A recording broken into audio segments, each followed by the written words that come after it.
मुझ पर ये इल्जाम है, मैंने ऐसा कुछ नहीं किया। आप मेरे मोहल्ले जाकर मेरे बारे में पूछताछ करती हैं। माफ कीजिएगा, मगर अब मैं ये नाइंसाफी और नहीं सह सकती।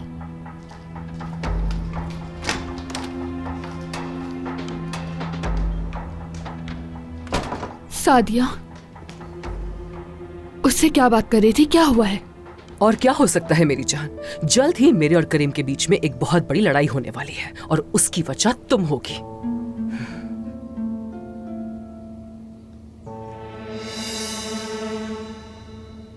आयशा साहिबा, आपको हमारे साथ चलना होगा।